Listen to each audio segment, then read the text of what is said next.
So what I want to do today, see how much I get done in this lesson. I want to talk about the relationship between Xingyiquan and Yiquan a little bit more, but I want to do that practically by using a little bit of a learning aid. So I've put a video in the description. If you're watching 10 years from now, it's probably not there. But I've put a video link, and it's Zhao Yongchang, who's a famous Song Xingyiquan master. There's a few elements of his movement that I think really help us to understand where Yiquan came from, why it developed in the way that it did, and how that can help us understand particular things about our own development in the art. So have a look at that video, and some things that I want to go through and just kind of pinpoint and say, look, well, you know, here's what we need to recognize here. And one of the very important reasons for doing that is so much is talked about this stuff, and sometimes you just wonder, like, well, what's the truth? So I'm hoping that people can see very clearly that the things that I'm talking about are demonstrated very, very clearly in Zhao's movement. I think the first thing I would like people to notice is his use of the lock point. It's not quite the same as in Yiquan, as we'll talk about a little bit later on. It very much fulfills this idea that I mentioned that Kong talks about, that in traditional Xingyiquan you hit and then you just relax the muscles, using this kind of muscle hit and then just kind of completely relax back into a posture. But nevertheless, you can see anyway that the way that Zhao moves is clearly the concept of the lock point that we've been talking about all the time, and how that comes into Yiquan from Xingyiquan. The way that he moves, hit and stop, and then relax into the movement like that. And I suppose there's a couple of interesting things to talk about around that. One is that, as we've talked about, like, there's this kind of movement of hit and then relax into the stop, so it just doesn't just hold there, it hits and relaxes back.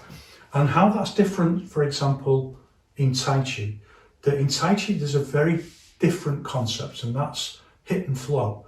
And also, yeah, there is a lock point in the way that Tai Chi functions, and particularly when it does Fa Jin, and we'll use Fa Jin as the term generally used in Tai Chi.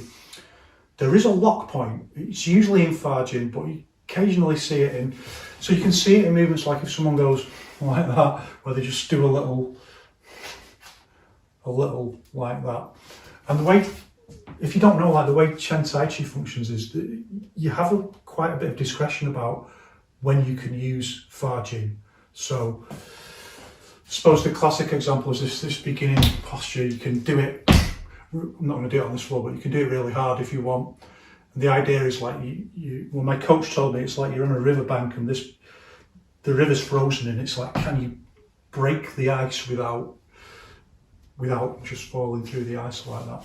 But you have a lot of discretion on where you want to use Fa Jin in the form, but usually the emphasis is on what is called guiding force, the flowing movement, sometimes called kind of silk reeling movement, that you get this feeling of relaxation and tension, which is this key dialectical concept that we're trying to emphasize, particularly in Yiquan, but is the foundation of Tai Chi as well, obviously.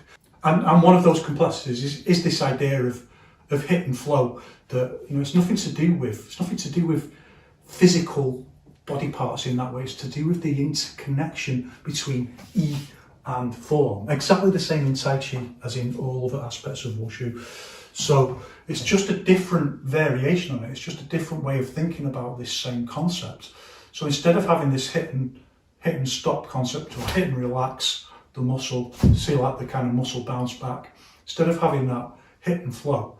So you might do a posture like that, and you might just do it as a flow like that. When we start getting into Tai Chi, need a bit of practice on that. You might do it as hit and flow, but you might do it as like just a little bit of a lock point, or you might, you know, some people do it with more force or whatever, or however you want to do it. So you've got all those options, but usually what you see in Tai Chi is just a very light lock point, and then continuous flow, like lock and flow like that. And you can see it when people are doing, you know, kind of traditional silk reeling. Sometimes they'll do this little lock point, and that's the point where you would grab someone and actually release force and, you know, do whatever it is you do. And of course, that's the thing that we see all the time in Yiquan as well. So that's the interesting thing about this, that we see people do it in Xingyi. When we start moving slowly, you start adding in a little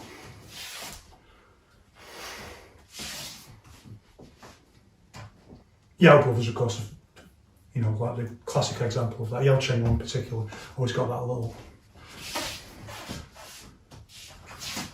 And I usually do it in my movement as well. Most Yiquan people do. As we'll see probably in a later video, we do use that idea of hit and flow. It becomes one of the key ways that we work with our somatic timing that I'm going to look at again in another video. But it's usually in a modified format. We take the idea and we just modify it a little bit. But it's quite a useful idea for working, for example, with when you're on a hit and then carry on in the same direction with a hit. But we'll come back to that another time.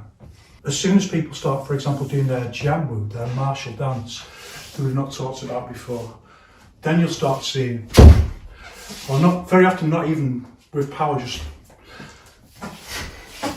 you know, just hit and flow, lock point and flow.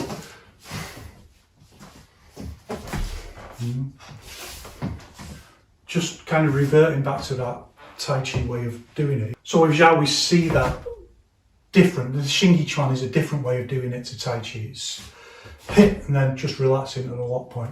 So to take from that, this concept of the lock point that I've been talking about all the way through, that it's not just something I've made up or something like that, you know, like this, you know, multiple people talk about this idea. I think Zhao Daoxin's explanation is probably the most clear, but lots of people talk about this idea.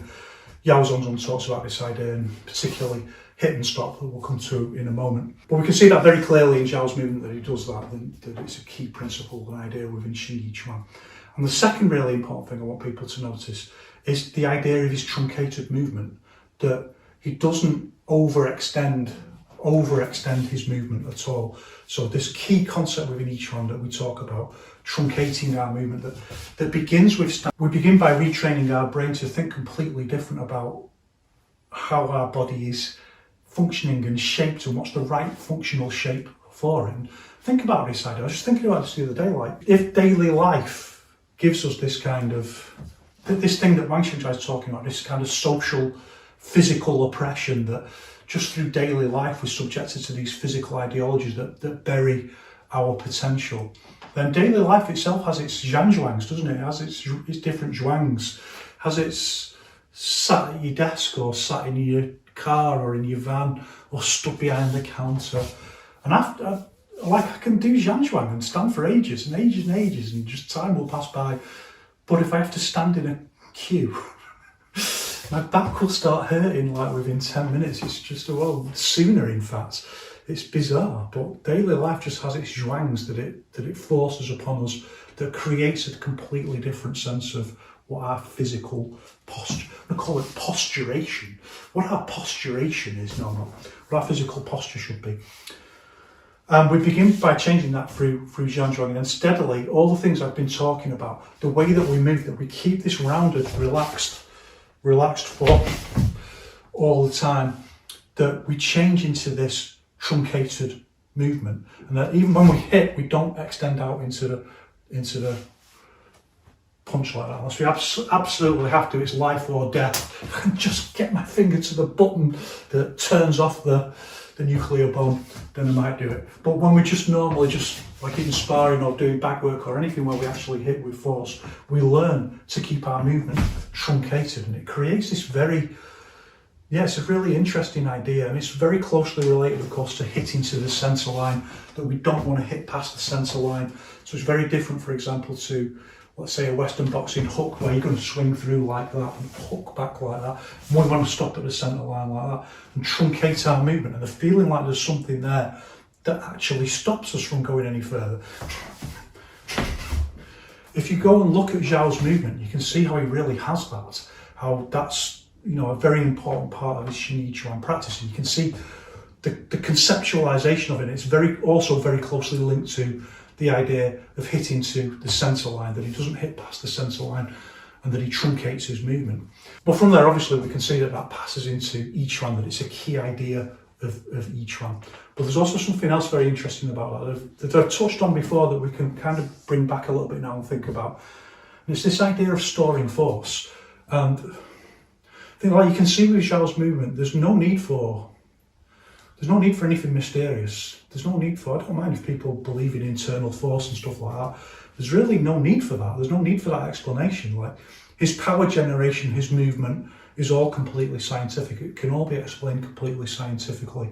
And it can all work in terms of genuine power generation. So there's no need for any extra explanations. So what we don't want to do is appoint an expectation about this idea of storing force. And I'm afraid there's some stuff out there about, I was doing a little bit of research on it and just, obviously there's all the kind of, like you do this and then you get magic powers and then you just go like that and someone flies away. Those people don't, let's say they're shy. They're shy of putting the gloves on and letting us see how that works in reality. But there's also some other people, I don't want to, I suppose it has to be discussed because we've got to kind of address these things. And if it's a scientific field, we've got to speak about it. So I've seen one particular Yiquan instructor. And first of all, he's saying that the idea of 45 degrees is like this kind of key thing that runs through each one. To me it's like numerology or something.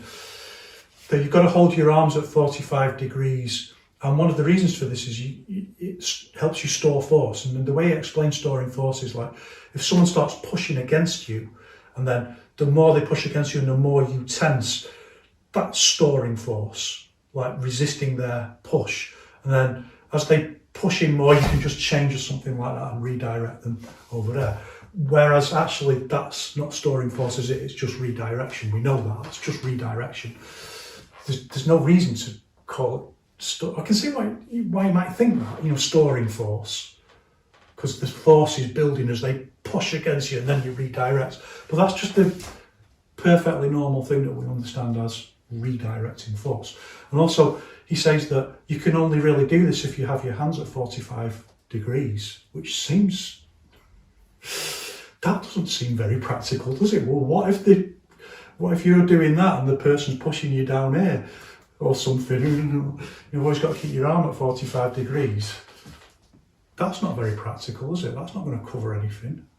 It doesn't cover anything really, does it? Like your hands are just kind of weapons that can be hit back into your face. So again, there's absolutely no reason, I can't see any reason for that. There's no photos of Han Xingqiao doing that.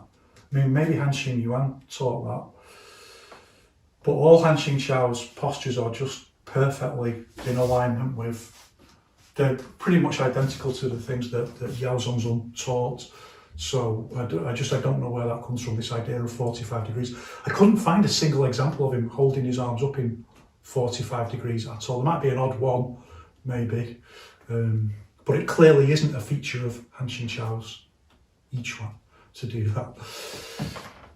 And this idea of storing force, that it's someone pushing against you, that then contradicts the things that Wang Xinjai says, that all the old Wushu masters say, that you store force prior to hitting.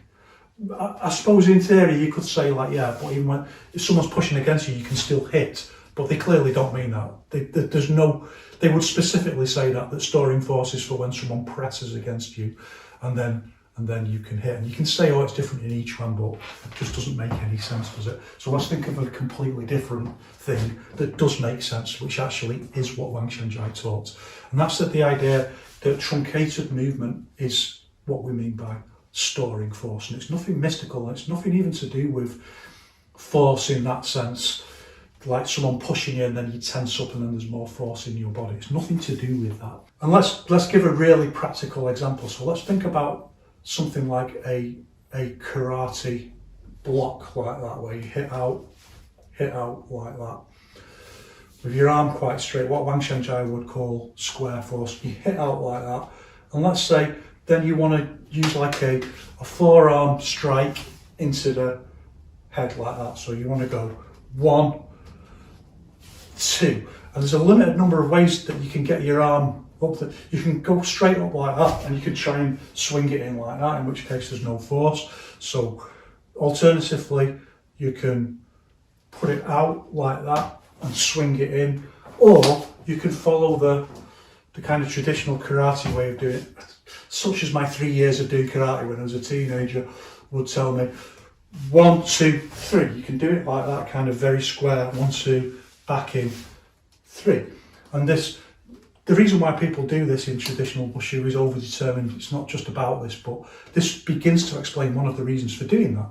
It's a solution to a particular problem.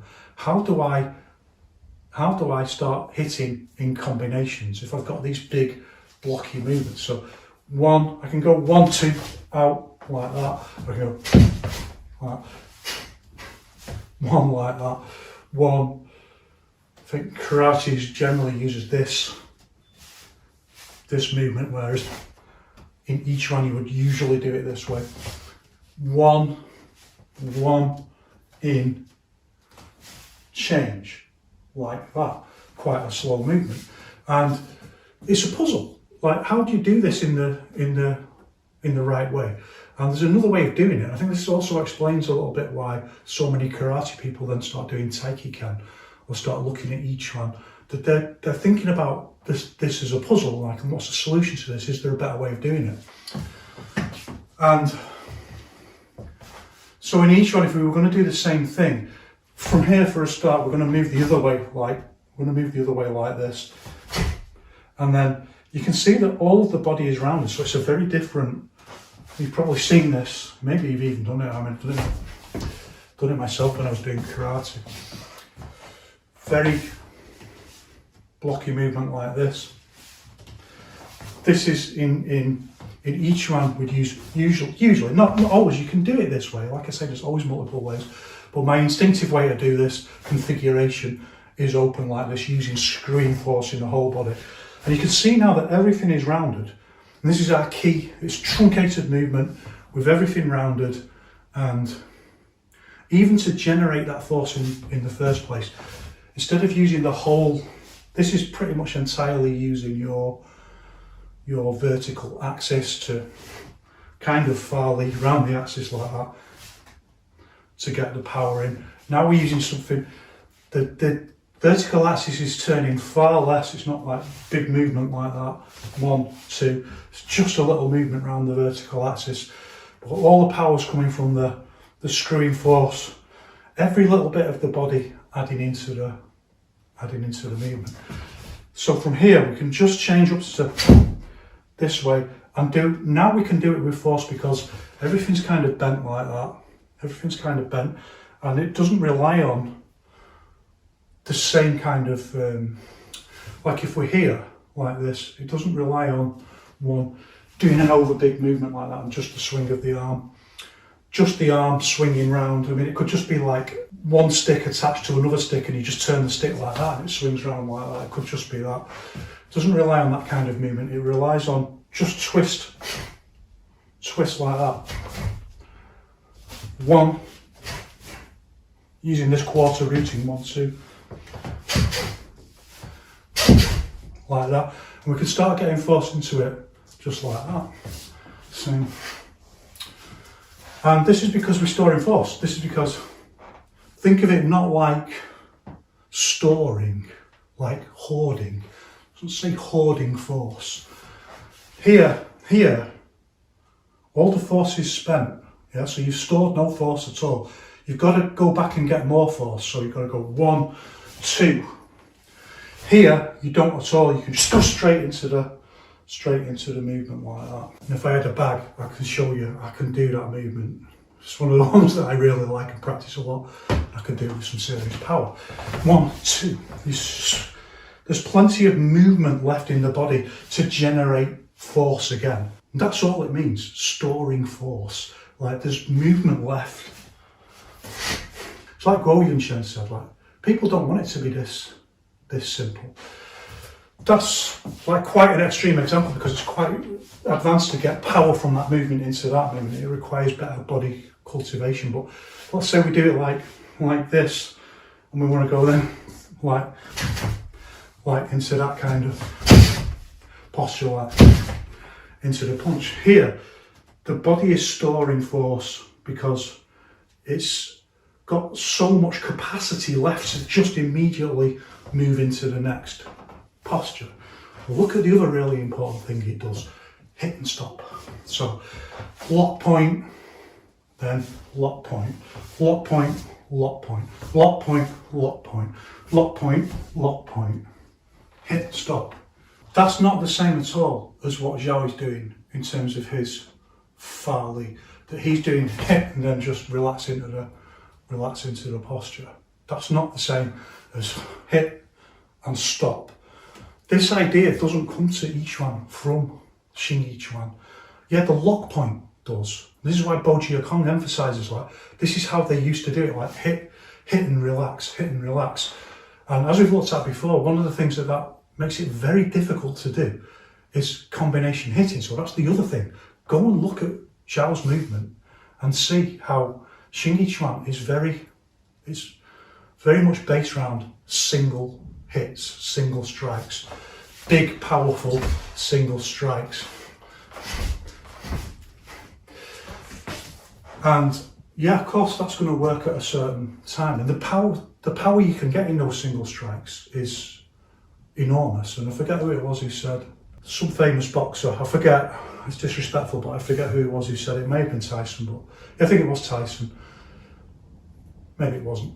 But if all you've got is like power, like in big powerful punches, it's like your only tool is a hammer. But actually the amount of problems you need to solve are more than they say if the only tool you've got is a hammer, everything looks like a nail. If you've got loads and loads of power, that's not enough.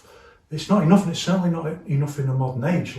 So you can see how, as I've talked about before, it starts becoming over-determined in the Yiquan paradigm, that people start thinking like, well, yeah, okay, this is great single power release concept, but how do you start using combinations? And as you start getting exposed to things like Western boxing, you have to face down that problem. So as I've talked about before, one of the key things that starts pressing on the minds of Yiquan people is like, well, how do you go from these big Xingyiquan movements into combination movements? And one of the keys is hit and stop.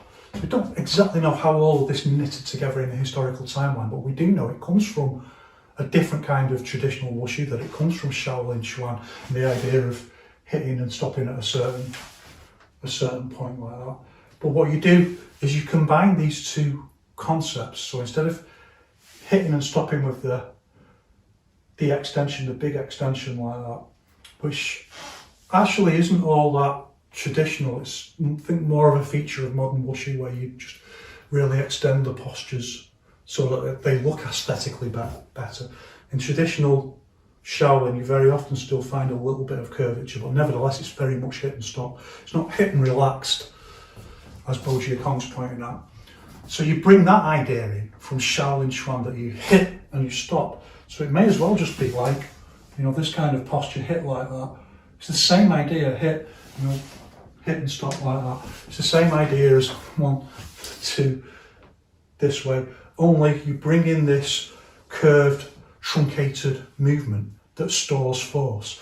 1, 2. You combine those two elements together and bring them together. That's why Wang Shenjai says, Yiquan is like the best of Shaolin, and it's the best of the so-called Meiji schools. And then the problem of combination starts to begin to solve itself. It's a little bit like Confucius said, like, burials came first and then belief in the afterlife came afterwards. It's a little bit like that, I think. Like that they got the idea of hit and stop, and it's kind of over-determined. Hit and stop, and then truncated movement. Well, that then allows you to go into another posture much more easily. As I said before, it had to be developed over a lot of stages, and Yaozong had to make those kind of critical developments to kind of incorporate Western boxing stuff. But nevertheless, very early on it was recognised, like, use this truncated movement, and you can use this idea of storing force from the hit and stop that it allows you. There's so much potential left in the body. Even from here, like if I want to hit again, like that, there's still movement left in this idea I've talked about before, you know, that this stutter punch, or yeah, it's not the most politically correct term these days, that you could do that kind of movement like that, because there's so much movement left in the body when you use truncated movement. And then when you combine it with hit and stop, you can then stop. You can start doing all these combinations like that. It's getting a little bit ahead of ourselves. One of the things that holds that back, of course, very early on, is that Xingyiquan is so linear. So again, go and look back at Zhao's movement. Look at how linear it is. And there's very few movements that don't use this linear way of moving. I'm not sure it even does move backwards, I'll have to check. It's very advancing, it's very forwards, everything's super linear. There's just a couple of points where it does a movement like, where he's just off to the side a little bit. It's just like the absolute minimal you can get with bringing in kind of vertical axis movement. It never goes more than about, I should say, about 20-25 degrees, like this kind of blocking movement to the side, like, and linear, like that. And again, it's digging the grave that comes first. It's believing in the afterlife that comes after. In other words, this idea in Xingyiquan that it's based on spear play, that it comes from a spear, that comes afterwards. This is what Yao Zongzun thinks, by the way. Like, he doesn't buy the traditional origin story for Xingyiquan. He thinks, like Wang Xiangjai, that it comes from Shaolin Temple originally. It was the original indoor teaching of Shaolin Temple. And that's why Yao Zongzun thinks that when you say internal martial arts, that means martial arts that came from the Shaolin Temple originally. And that's why you apply it to Xingyiquan. It's quite interesting. And Yao Zongzun goes on a bit about, oh, I don't buy this with like Marshal Yuefei on his horse with his spear and all this kind of thing. And the idea is that's come afterwards as a justification for why this is so linear. And it's because they've not solved the problem yet of using rotational Fa Li. They're just using this kind of linear Fa Li.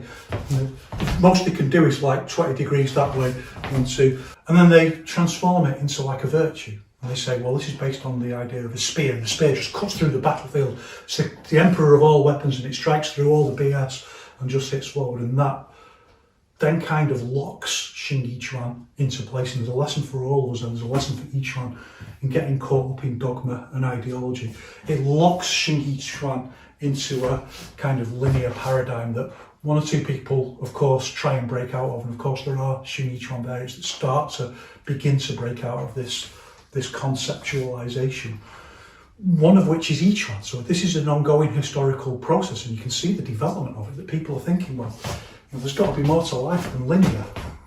And you only have to meet one fighter who's adapted to that, and, you know, your one big super power punch, you know, at the end of the day, your fist isn't a spear. So yeah, okay, of course, you're going to go like that with a spear. It's going to take some blocking, you're going to be lucky to block it, but if I do that with a fist, it's actually not the same. It's not the same kind of fight at all, obviously. You can see you can see it in Zhao's movement, and then you can see then the development and the developmental path that must have occurred in each one to start thinking, well, why do we need to do that? You know, once you break free from that ideology. And I suppose, like bringing it back to Tai Chi, I saw something quite interesting recently where, as I'm saying, like you can, if you want, you can do every movement in Tai Chi with Fa Li, but it begs the question then of like, what's the point? So one of the principles of Tai Chi is, you know, using guiding force and then hit and flow. If you start going beyond that and then start thinking in terms of like, well, every move is Fa Li, why? I'm not being negative about it, like, but just why do that? Why continue to keep yourself imprisoned within the form? If you can just do Fa Li in every movement, then why not just release it? Why not just do it freely, randomly? Why not just do it as it's needed in the fight? Why even bother keeping to any kind of form whatsoever, or even keeping to the limitations of that form? Is it just to hold on to the idea, the lineage of Tai Chi? And I think, you know, there's a message there for people to try and hold on to that Xingyiquan thing, like it's got to be like this because it's done in Xingyiquan. Why? Why hold on to it? Why not liberate yourself and free yourself? So I was thinking like, yeah, it's like, I didn't say anything to because it was online and, you know, trying to be nourishing, not critical. It's not always easy, I know. But I thought if I say to him, why bother?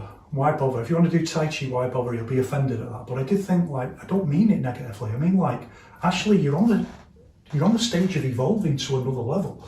Why keep yourself bounded within that paradigm of Tai Chi like that? And you can see that this is what was beginning to be thought about in Yiquan. It's exactly the same thing. Why not just release it? It's not the postures themselves. You know, it's very closely linked into this thing I've talked about before of Chinese nationalism at the time and trying to find what, you know, the national treasure, the national arts. What is it that's Chinese? And Wang Xiangjai's genius being like, it's not the postures, it's the quintessence movement principles. They're the thing that are profoundly Chinese. Everything else, that can just evolve. Then not only is it something from the ancients of Chinese culture, it's totally in harmony with modern science because it can just adapt to the latest innovations in fight science. Just do that, you know? So you can see that the way that it must have evolved like that and thinking about it like that, that, well, if we start bringing in this kind of rotational Farley, all of a sudden, everything just falls into place. Everything's overdetermined. The pieces of the puzzle just go together. Now we can use hit and stop and store force. If I want to do 1, 2, like that, I can block this way.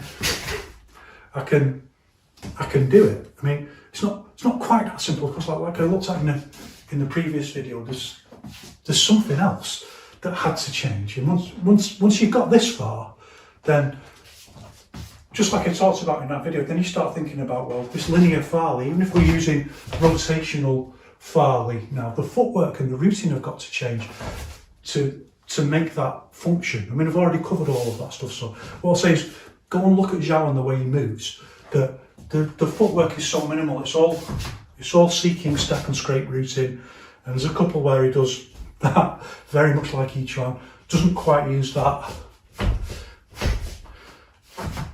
but it's all scrape routing with a, I don't know the form, I'm just making it up, as I'm sure you can tell. And then the process just adapts, that they begin thinking about changing the routing, that there's problems here with, well, if I want to use rotational Farley, then I need to adapt the footwork and I need to adapt the stance work. And I've talked so much today, I want to come back to that now in another lesson and think about how we start practicing that and hopefully building our conceptual understanding today. It's important, it's as important as anything else, I have to say. Conceptual understanding can just save you years and years of nonsense, just being trapped in paradigms and ways of thinking and listening to people where it just doesn't make sense. But look at what we've got there, look at that whole picture that then puts together, that you can imagine Wang Xiangjai thinking like, well, yeah, okay, now we can do anything we want, we can do any kind of movement, we can use the Xingyiquan power generation, we can use guiding force, we can use rotational Farley from Bagua, we can use ideas from Shaolin Chuan, Yongchang, hit at the centreline.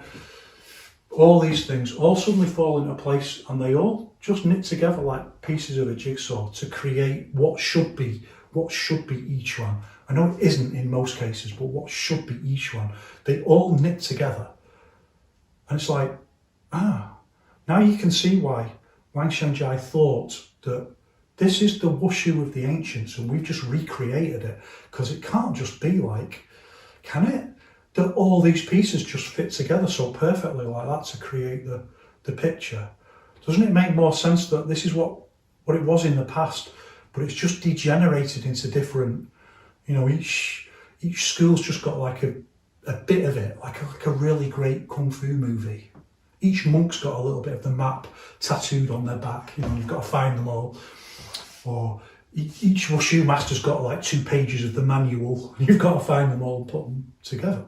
And when you do, you find this unbelievably amazing thing that Wang certainly believed is the wushu of the ancients. There's one more thing I want to talk about, and there's this disconnection in time, I think, between when Yao Zhongzong started thinking about pivot routing, but you can see how the origins of this puzzle start emerging with the kind of traditional Xingyiquan that Zhao was doing. And it's the use of the follow-on route. And this is more than a step, so if you see his movement is like, so the front foot is the seeking step, and then the back leg follows on like that. And first thing to notice about that is that the harmony is with the front leg, just like if you were going to jab in each one, the harmony is with the front leg, and it's just kind of a little bit offbeat for the back fist. So like in each one pivot routing, like 1 harmony of fist and foot, 2 harmony of fist and foot. That is the point where it hits, the foot pushes back. The point where it hits, the foot pushes down like that. So they're in harmony. And when Zhao moves 1, it's harmony of the lead hand and the lead foot. 2, harmony of the lead hand and the lead foot. Just by definition, the movements are a little bit slower, so there is just a tiny little bit half beat, and you can feel it when you do it. And the other foot just follows on like that as a kind of drag route, what we would normally call like a step. That's our technical term. But by a drag route, we mean something different. We mean that you kind of have to feel the posture. But 1, it doesn't just follow on like that. As it comes forward, it then pushes back a little bit like that and roots into the floor like that. So this is actually quite a solid step that lands like that and pushes back into the floor and makes the whole posture much stronger. This is a brilliant idea. This is a solution that's been solved in Xingyiquan, like, who knows, centuries earlier, I don't know. Lost in the mists of time. But if you think about, let's say for example, like, who's the best at like issuing force forward? Let's say like a javelin thrower, yeah, or a shot putter in the Olympics, and go and look at the way they do it. When they issue force forward, invariably the back foot comes right up off the floor and all their weight's on the front foot. And if you do it yourself, like throwing a medicine ball against the wall, you probably find that your back foot comes up off the floor. And I remember thinking this myself and thinking like, that really contradicts Yiquan theory. And then I had to think about it like, the solution here it's about different kinds of forces. So what we're talking about is what in Xingyiquan is sometimes translated as shock force, that it's a different kind of force. And what we mean is like when we hit, we create this solid root because we want the force to be locked into the ground and then go into the, it's not like a propulsion kind of force. It's just such a short movement that all the force that we generate from Fa Li will get dissipated if this foot is off the, so you can't even do, you can do it like rotational Fa Li with a foot off the floor, but you can't, it's very hard to do it linear Fa Li with a foot off the floor like that. So it's not just like imaginary, it's not just an imaginary concept. And when this roots back in like the two roots of a tooth rooting into the floor like that, it creates this much more solid structure. And what that solid structure does is it allows the transmission of the force that you're generating from the Fa Li to go through into the contact point. Because it's a totally different kind of, it's not like that kind of force where you want the force to go, you want the medicine ball or the javelin to go flying like that. You're generating force in a tiny space. And you absolutely need to maximize all the transmission of force to this point. That force that's in the javelin or the discus or the medicine ball, that's in that medicine ball, like, don't know how far do they throw it, I don't even know. All the way down the field, that force is in that. That force is going to hit and dissipate in the space of this amount of time. So we need it just to be absolutely, this structure, the more we can get this absolute perfect combination of body consistency, the more it will transmit all of that force into the fist, but it won't do that unless, if this is waggling about like that, it'll all just be lost in the body when we hit like that. So we need it rooted so it just transmits the force back up like that. So when people talk about transmitting force up from the roots and stuff like that, and some of the mysterious, mystical stuff that they, like somehow the earth's chi comes into your body. No, it's just making this posture solid so that when you release that force, that it hits into the target in a very short range.